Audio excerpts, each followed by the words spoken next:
Happy Sunday, beautiful patrons. This is your Sunday message, all the way from New York City. Thank you all very much for your love and for your support. I know I say it almost every single time, but you really do reside in my heart, and I am continuously moved by your generosity, and I am continuously thankful for your friendship. Paul and I both are. And so, for our Sunday message, I just want to talk about our ability now to no longer sugarcoat things that we may feel compelled to sugarcoat. There may be issues in our lives that we're not even aware that we are inflating or pretending or deluding ourselves that they are better than what they are. Many of the people who have connected with me in the community are not just humanist. Obviously, the majority of the atheist secular movement is humanist to one degree or the other, but there does seem to be a more sticky sweet version of humanism, a version in which I naturally belong due to my personality. And I've noticed a weakness among some of us, myself more particularly, that have this sweetness, this sugariness, this gooey, loving feeling for anyone and everyone all the time. And it can manifest itself, this weakness can manifest itself in the form of not really allowing what's really happening and what can really happen to sink in, to settle in. Now, obviously, this sugar goodness has its benefits. I actually think in so many ways it is what holds the world together when the rest of humanity would all get into a scrimmage that would ultimately explode into a bloodbath if it was not for the sugar sweetness, ooey gooey sweetness of people like myself. But then again, I really kind of like myself a lot, so I may be giving myself too much credit. But once again, referring back to this weakness, it is easy to allow entirely too much time to pass by. Not just too many options to be missed, but too many complications to be allowed to settle in when we're not being realistic about our situation, not being realistic about ourselves. I remember now what seems like 100 years ago, but was probably only about, 6 or 7 years ago. I was talking to a person who would become the new chief of police, and he quoted his father. And he said that his father had once told him that a wise person knows their limitations.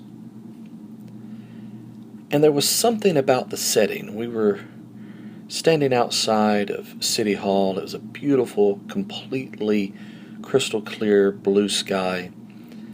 Standing on the sidewalk, a light breeze blowing, a very still moment for some reason when he made that statement.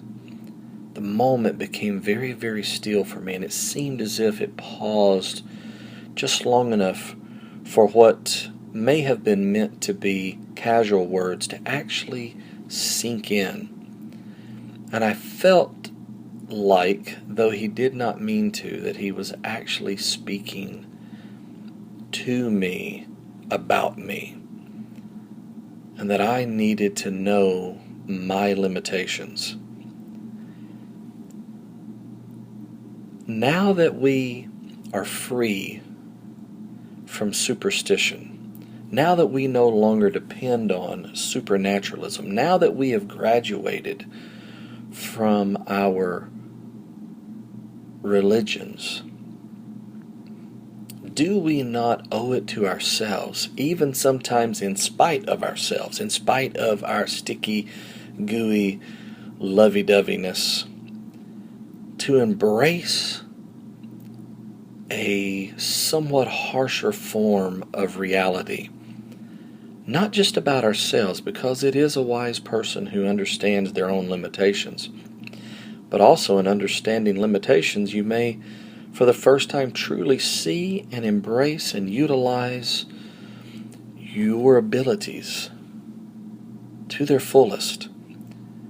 But to allow that inspection, that reality check, that willingness to see through the facade, that willingness to wipe off the makeup of life and see reality for itself, do we not owe that to ourselves? We've had to do that and suffer the pain and pay the price for doing just that in one of the most important areas of our lives. And regardless of the pain and regardless of the price that we have paid, we all know that it was the most, or at least one of the most beneficial moves and exercises that we have ever participated in. All of reality becomes colored. All of reality begins to unfold before us in a way that we never imagined that it could whenever we graduate from our supernatural and sacred beliefs. Is it not possible that in smaller ways, but possibly equally important ways, that every time that we embrace reality, no longer sugarcoating every circumstance, no longer sugarcoating every experience, but embrace it for what it is, will that not also empower us the way that we've already been empowered through our exploration and adventure out of supernaturalism? I think that it can. It's not a request to reshape our personalities, but to give our personalities the best opportunities that they can ever have to express themselves wholly and to enjoy the real world. No longer sugarcoating, or at least not sugarcoating as much as often. It's not easy. It's definitely not an easy thing to do, especially for those of us that are in a habit of doing otherwise. But it's okay. Hear me when I tell you, I really think it's okay for us to give ourselves permission to do this. I know we're afraid of what we're going to see whenever we do wipe the makeup of life off. And maybe we're afraid that when we see things as they are, we're going to be forced to make, once again, painful decisions. But as I've stated over and over and over again, this escape from this prison is not the end of the journey, but only the very beginning of the journey. Why should we not take the next step, and the next step, and the next? So I hope that this resonates with you on some level and benefits you in some way. As always, from the absolute bottom of my heart, all the way from Central Park, thank you for your love. Thank you for your support. And above all, speaking on behalf of a better future, I say thank you for being brave.